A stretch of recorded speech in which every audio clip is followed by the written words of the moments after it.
Hello guys! Welcome back sa Alex Hub channel. In this video, ipapakita ko sa inyo ang bagong feature na dinagdag natin sa Coinboard, ang Mode 4 Credit Set Dispenser Mode. So kung gumagamit na kayo ng Coinboard at familiar na kayo sa Mode 1, 2, and 3, ito na yung panibagong function natin para mas madali ang testing at dispensing setup. Para ma-enable ang Mode 4, kailangan muna natin i-short ang D3 o E3 pin sa Coinboard.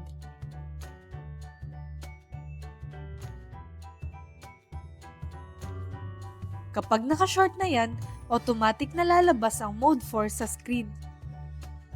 Sa mode na to, pwede kang mag-set ng exact credit na gusto mong i-dispense gamit ang dalawang button, D6 button para mag-add ng 10 pesos at D5 button para magbawas ng 10 pesos. Pwede kang mag-set mula minimum na 10 pesos hanggang maximum na 1,000 pesos. So halimbawa, gusto mo mag-test ng 10 pesos or 100 pesos, mabilis mo lang siyang maa-adjust. Kapag na-set mo na ang amount, press the main button para magsimula mag-dispense. Alright, let's try dispensing 20 pesos. I-press lang natin ang D6 button para magdagdag ng amount. And then, press the main button. Ayan, nag-dispense na. I-check natin kung 20 pesos nga ba ang lumabas. Total, 20 pesos. Let's try again.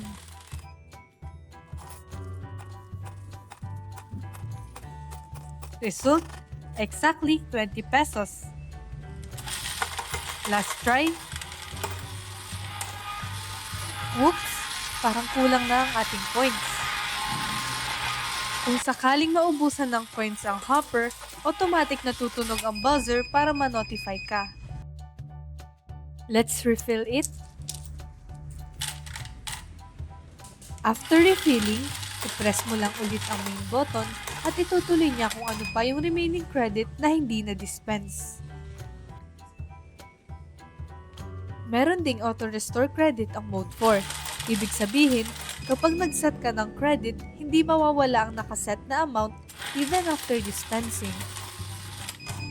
Gaya kanina, after ma-dispense ng 20 pesos, pinindot lang ulit natin ang main button without adjusting the amount.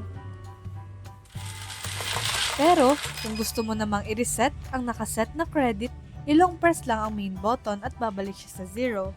And then, pwede ka na ulit mag-set ng bagong amount. At syempre, supported pa rin ito sa OLED at 20x4 LCD display. Basta, siguraduhin lang na tama ang wiring, especially sa SDA at SCL pins para diretso plug and play.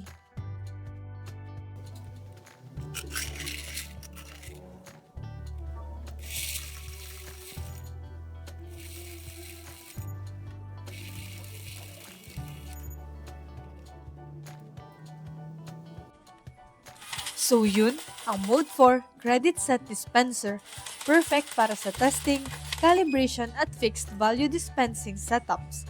Kung may suggestions kayo for the next update, i-comment nyo lang sa baba. Don't forget to like, subscribe, and share para mas madami tayong matulungan sa coin-operated systems. This is Alex Hub, empowering your business. Kita-kits sa next video!